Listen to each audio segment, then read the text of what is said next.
하나님을 추구하라. A.W. 토저. 그리스도인이라면 꼭 읽어야 할 20세기 경건서적은 A.W. 토저의 저서일 것이다. 토저는 당 시대의 모든 작가와 비교할 수 없는 방식으로 영혼을 탐색하고 부끄러움을 들추어내며 참된 영적 예배의 높은 경지로 우리를 이끌어준다. 그의 모든 책과 글에서 빛나는 하나님을 향한 열정은 우리의 얄팍함을 부끄럽게 만든다. 그의 책을 읽는 것은 사막에서 오아시스의 시원한 물을 마시는 것과 같다. 제1장 하나님을 가까이 따르라. 시편 63편 8절. 나의 영혼이 주를 가까이 따르리니 주의 오른손이 나를 붙드시거니와. 기독교 신학은 하나님이 먼저 사람을 찾으셔야 그 사람이 하나님을 찾을 수 있다. 이 역사가 사람으로 하여금 이후에도 계속해서 하나님을 찾고 갈망하며 기도하게 만드는 신비한 원인으로 작용한다. 하나님을 추구하도록 그가 먼저 우리 안에서 요구하시기 때문에, 오직 그 한 가지 이유 때문에 우리는 하나님을 추구하게 된다. 요한복음 6장 44절. 나를 보내신 아버지께서 이끌지 아니하시면 아무도 내게 올 수 없다고 주님은 말씀하셨다. 하나님을 추구한다는 것은 우리가 이미 그의 손안에 있다는 것이다. 하나님의 붙드심과 인간의 따름은 서로 배치되지 않는다. 하나님이 항상 먼저 행동하신다. 그러나 실제 영역에서는 인간이 하나님을 추구해야 한다. 하나님의 은밀한 이끄심이 식별 가능한 경험으로 이어지려면 우리 쪽에서 적극적으로 화답해야 한다. 시편 42편 7절. 하나님이여, 사슴이 시냇물 찾기에 갈급함같이 내 영혼이 주를 찾기에 갈급하나이다. 하나님은 인격이시다. 다른 인격체들처럼 생각하시고 의도하시고 즐거워하시고 감정을 느끼시고 사랑하시고 열망하시고 고통당하신다. 정신과 감정의 통로를 통해 우리와 소통하신다. 구속받은 자의 영혼이 하나님과 지속적으로 아무 그리낌 없이 사랑과 생각을 주고받는 것이야말로 신약 성경이 가르치는 신앙의 고동치는 심장이다. 바울은 그리스도를 향하여 타오르는 열정이 자기 삶의 원동력이라고 고백했다.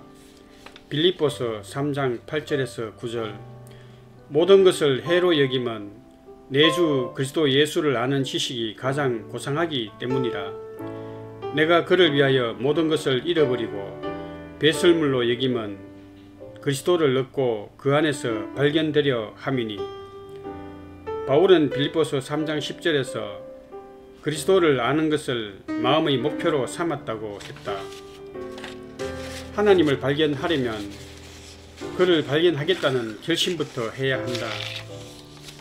하나님은 지혜롭고 슬기 있는 자들 앞에서는 숨으시고 어린아이들에게는 자신을 나타내신다. 하나님께 나아갈 때는 단순하게 나아가야 한다. 신앙의 최종 진술은 하나님 외에 아무것도 필요 없다는 것이다.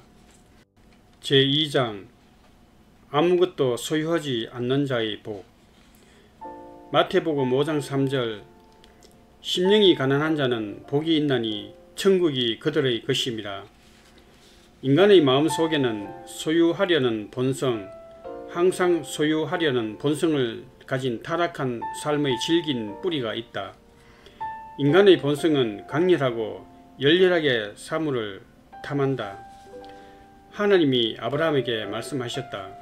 창세기 22장 2절. 내 아들 내 사랑하는 독자 이삭을 데리고 모리아 땅으로 가서 내가 내게 일러준 한 산 거기서 그를 번제로 드리라. 아브라함은 이삭을 바치기로 마음을 정하고 아침 일찍 일어나 계획을 실행에 옮겼다. 그의 행함을 보고 하나님은 말씀하셨다. 하늘이 열리면서 들려온 음성이었다. 창세기 22장 12절 네가 네 아들 내 독자까지도 내게 아끼지 아니하였으니 내가 이제야 내가 하나님을 경외하는 줄을 아노라. 창세기 22장 16절로 18절 내가 이같이 행하여 내 아들 독자도 아끼지 아니하였은즉 내가 내게 큰 복을 주리라. 이제 아브라함은 전부 내어놓은 자, 완전히 순종한 자, 아무것도 소유하지 않은 자가 되었다. 은사와 재능도 주님께 드려야 한다. 그 자체가 하나님이 빌려주신 것임을 인정하고 절대 자기 것으로 여기면 안 된다. 고린도전서 4장 7절 누가 너를 남달리 구별하였느냐? 내게 있는 것 중 받지 아니한 것이 무엇이냐? 제3장 휘장을 제하라. 어거스틴은 주를 위해 우리를 만드셨으니 주 안에서 쉼을 찾기까지 우리의 마음은 쉬지 못하나이다 라고 말했다. 하나님은 자신을 위해 우리를 지으셨다. 계시록 4장 11절 우리 주 하나님이여 영광과 존귀와 권능을 받으시는 것이 합당하오니 주께서 만물을 지으신지라. 만물이 주의 뜻대로 있었고 또 지으심을 받았나이다.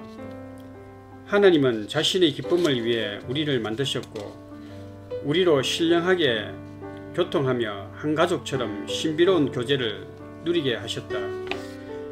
하나님은 하나님을 바라보고 하나님과 함께 살며 하나님의 미소에서 생명을 얻도록 우리를 지으셨다. 하나님의 모든 구속 사역은 하나님과 바르고 영원한 관계를 맺는 것이다.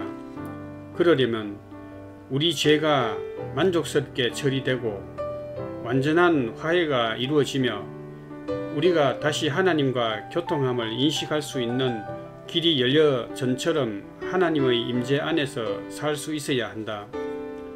이를 위해 주님이 갈보리에서 숨을 거두실 때 바로 그 마지막 휘장이 찢어짐으로 세상에서 예배드리는 모든 자가 거룩한 임재 앞에 곧장 나아갈 수 있는 새로운 살 길이 열렸다.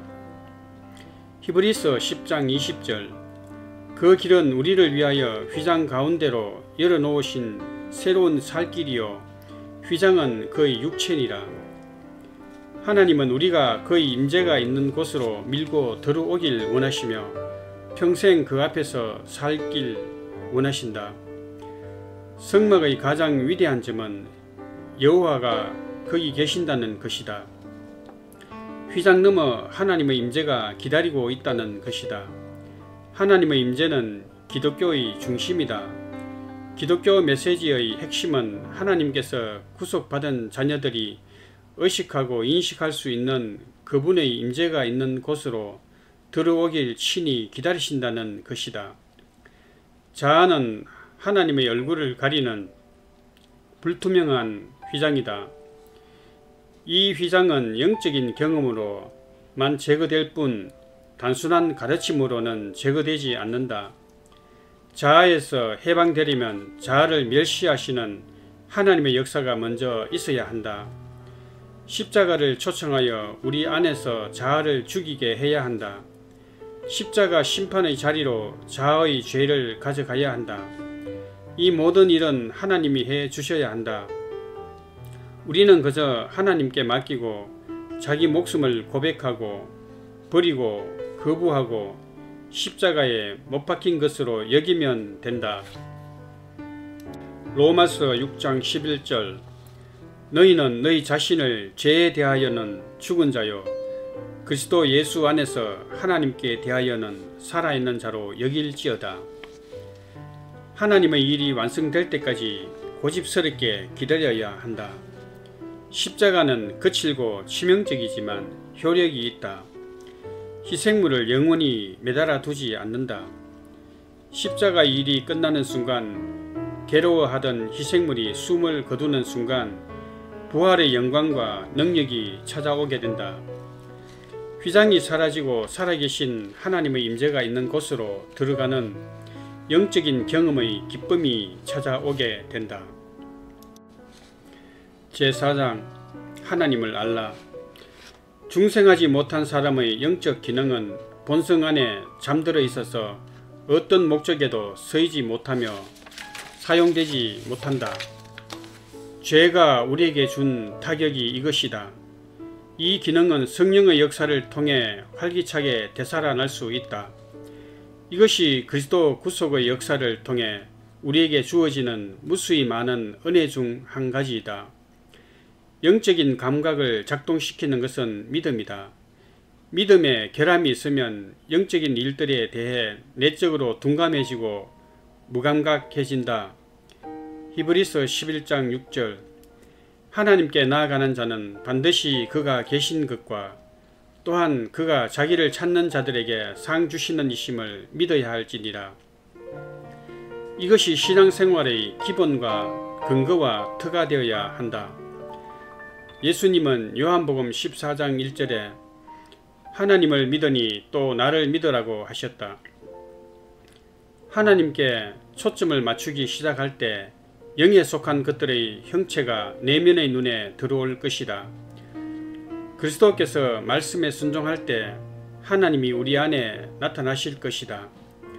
영적인 기능이 점점 더 예리해지고 확실해지면서 하나님이 우리에게 크신 만유가 되실 것이며 그 임재가 우리 삶의 영광과 경이로움이 될 것이다.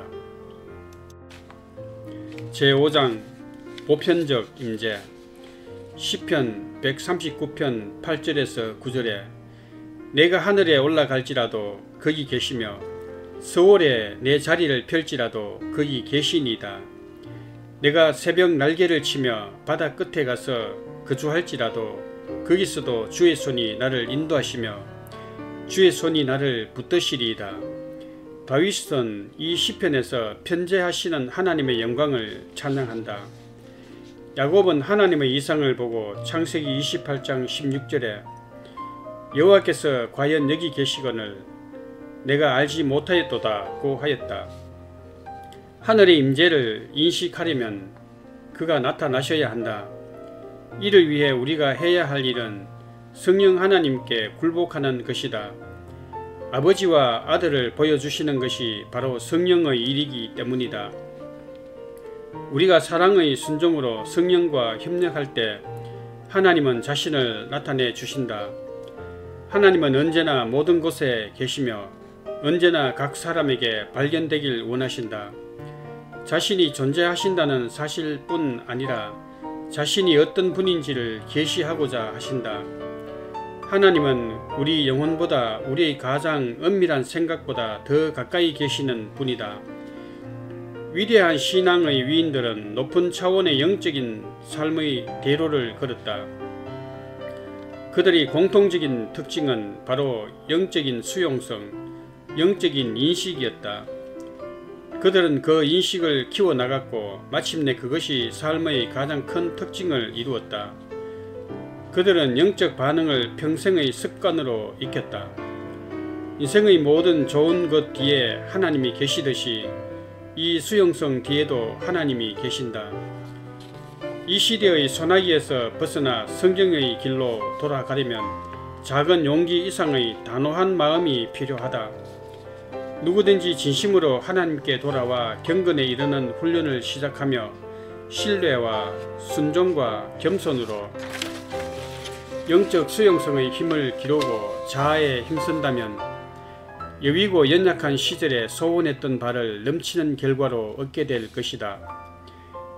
회개하고 진지하게 하나님께 돌아오는 사람은 이제껏 갇혀있던 틀에서 벗어나 성경을 영적 기준으로 삼게 될 것이며 성경에서 발견하는 사실들로 인해 기뻐하게 될 것이다. 보편적 임재는 명백한 사실이다. 하나님이 여기 계신다. 그는 항상 우리의 관심을 끄시고 자신을 계시하시며 우리와 교통하고자 하신다. 그 제안에 응하는 것, 이것이 하나님을 추구하는 것이다. 그러면 그를 알 수 있는 능력이 우리 안에 생겨난다. 믿음과 사랑과 실천으로 우리의 수용성이 점점 더 커져갈수록 하나님을 아는 깊이 또한 깊어질 것이다. 제6장 말씀하시는 음성. 요한복음 1장 1절. 태초에 말씀이 계시니라. 이 말씀이 하나님과 함께 계셨으니 이 말씀이 곧 하나님이시니라. 하나님의 본질은 자신의 생각을 알리시며 말씀하시는 데 있다고 요한복음은 말씀하고 있다. 이것은 성경 전체가 뒷받침하는 개념이다. 하나님은 말씀하신다. 과거에만 말씀하신 것이 아니라 지금도 말씀하신다. 요한복음 8장 25절에 예수께서 가라사대 나는 처음부터 너희에게 말하여 온 자니라. 우주의 생성에 대한 가장 간결하고 만족스러운 설명은 시편 33편 9절에 그가 말씀하심에 이루어졌다는 것이다. 요한복음 6장 63절에 내가 너희에게 이런 말은 영이요 생명이라. 하나님이 이르시는 말씀 안에는 생명이 있다. 성경에 기록된 하나님의 말씀은 우주 안에 있는 하나님의 말씀과 일치할 때만 능력을 발휘한다. 기록된 말씀을 전능하게 하는 것은 현존하는 음성이다. 하나님의 말씀은 신속하고 강력하다. 태초에 하나님이 무에게 말씀하시자 유가 되었다. 그 음성을 들은 혼돈은 질서가 되었고 흑암은 빛이 되었다. 창세기 1장 9절 하나님이 이르시되 그대로 되니라. 성경은 하나님이 직접 말씀하신 책이다. 그는 이 말씀 안에 살아계시며 계속 이 말씀을 들려주심으로 그 능력이 세대를 넘어 지속하게 하신다. 요한복음 1장 9절 참빛 곧 세상에 와서 각 사람에게 비추는 빛이 있었나니. 이 말은 하나님의 말씀은 영혼을 비추는 빛이기에 모든 인간의 마음에는 말씀의 빛이 비치고 말씀의 소리가 들린다는 말이다. 아무도 그 소리를 피하지 못한다는 것을 강조하는 말이다. 하늘의 소리를 듣고자 하는 자는 누구나 들을 수 있다. 시편 46편 1절 너희는 가만히 있어 내가 하나님 됨을 알지어다. 하나님을 기다릴 때는 잠잠히 있는 것이 중요하다. 혼자 있는 편이 좋고 성경을 펴놓으면 더 좋다. 하나님의 음성 듣기를 사모할 때 하나님께 가까이 나아가 자신의 마음에 말씀하시는 음성을 듣게 된다. 평범한 사람의 하나님의 음성을 듣게 되는 과정은 제일 먼저 하나님이 동산을 거니시는 소리를 듣게 되고 그 다음은 좀 더 알아들을 수 있는 음성, 그러나 아직은 명확하지 않은 음성이 들린다. 그리고 나서 성령이 성경을 조명하기 시작하시는 행복한 순간이 찾아온다. 단순한 소리가 알아들을 수 있는 말이 되고 마치 사랑하는 친구의 말처럼 따뜻하고 친밀하고 분명한 말이 들린다. 그리고 생명의 빛이 찾아온다. 무엇보다 예수 그리스도를 보고 그 안에서 쉬며 그를 자신의 주와 구주와 모든 것으로 받아들이게 된다. 하나님이 세상에서 자신을 분명히 나타내신다는 사실을 확신할 때 비로소 성경은 살아있는 책이 된다. 성경을 단순히 한번 말씀하신 책으로 보는 것이 아니라 지금도 말씀하시는 책으로 볼 때 신앙의 안개를 뚫고 새로운 세계가 솟아오른다. 성경은 물건 그 이상의 것이다. 음성이다. 말이다. 살아계신 하나님의 말씀 그 자체이다. 제7장 영혼의 응시. 믿음이란 구원하시는 하나님을 바라보는 영혼의 응시이다. 히브리서 12장 2절 믿음의 주여 온전하게 하시는 이인 예수를 바라보자. 믿음이란 하나님을 마음으로 계속 응시하는 것임을 배우게 된다. 또한 믿음은 예수께 마음의 관심을 집중하는 것이다. 하나님을 사랑하고 그분께 순종하겠다는 마음만 있으면 어디서든지 하나님을 볼 수 있다. 이 모든 것에 선행되는 전제는 참된 회개와 전적인 삶의 헌신이다. 내적으로 하나님을 응시하는 습관이 우리 속에 굳게 자리 잡을 때 하나님의 약속과 신약 성경의 분위기에 일치하는 영적 생활의 새로운 차원으로 나아갈 것이다. 우리가 바라볼 수 있는 모든 기쁨의 원천이 여기에 있다. 제8장 창조주와 피조물의 관계 회복. 마태복음 5장 5절에 온유한 자는 복이 있나니 그들이 땅을 기업으로 받을 것이며, 마태복음 11장 28절에서 30절 수고하고 무거운 짐진 자들이 다 내게로 오라. 내가 너희를 쉬게 하리라. 나는 마음이 온유하고 겸손하니 나의 멍에를 메고 내게 배우라. 그리하면 너희 마음이 쉼을 얻으리니 이는 내 멍에는 쉽고 내 짐은 가벼움이라. 여기 나오는 짐은 온 인류가 가지고 있는 보편적인 것이다. 첫 번째 짐은 교만이다. 자기 이해 때문에 수고하는 것은 참으로 무거운 짐이다. 예수님은 우리를 쉼으로 부르시는데 그 방법은 온유해지는 것이다. 온유한 자는 자신이 약하고 무력한 존재임을 알며 또한 하나님이 보시기에 천사보다 중요한 존재임을 안다. 하나님이 주신 가치에만 만족하며 온전한 쉼을 누린다. 온유가 주는 평안을 찾은 것이다. 세상의 마음은 교만과 가장이라는 이 짐에 눌려 부서지고 있다. 그리스도의 온유가 아니면 이 짐에서 놓여날 길이 없다. 제9장 성례의 삶. 고린도전서 10장 31절 그런즉 너희가 먹든지 마시든지 무엇을 하든지 다 하나님의 영광을 위하여 하라. 그리스도인이 내적 평안에 이르는 길에서 가장 큰 장애물 가운데 하나는 삶을 거룩한 영광과 세속적인 영역으로 나누는 흔한 습관이다. 두 영역을 분리하여 도덕적으로나 영적으로나 양립할 수 없는 것으로 인식하고 생활의 필요에 따라 두 영역 사이를 왔다 갔다 하게 되면 내적인 삶은 쉽게 무너져 하나로 통일되지 못하고 분열된다. 우리의 문제는 동시에 영의 세계와 육신의 세계에 살며 그리스도를 따라야 하는 데서 생기는 문제다. 아담의 자녀인 우리는 인간의 본성에게 계승된 육신과 질병과 연약함의 한계에 갇혀 세상을 살아간다. 사람들 틈에서 사는 일 자체가 수년간의 힘든 노동과 많은 근심과 세상사에 대한 관심을 요구한다. 성령의 삶은 그런 육신의 삶과 뚜렷이 구분된다. 기도와 성경 읽기, 찬송, 교회 출석 등 거룩한 행동을 할 때는 하나님을 기쁘시게 하고 있다는 굳은 확신과 만족감을 느낀다. 일상적인 삶의 행동인 먹고 자고 일하는 세상의 일을 하는 일에는 시간과 힘을 낭비하는 것에 대한 죄송한 마음을 느낄 때가 많다. 고린도전서 10장 31절 무엇을 하든지 다 하나님의 영광을 위하여 하라. 바울의 권면은 경건한 이상주의를 뛰어넘는 것이다. 이 말씀은 우리 삶의 모든 행동이 하나님의 영광에 기할 수 있는 가능성을 열어준다. 그러므로 실제로 의연하게 하나님의 영광을 위하여 살아야 한다. 거룩한 일이나 세속적인 일이냐를 결정짓는 것은 일하는 내용이 아니라 일하는 이유이다. 사람에게는 특히 그리스도인에게는 동기가 하나님의 영광을 추구함이 가장 중요하다.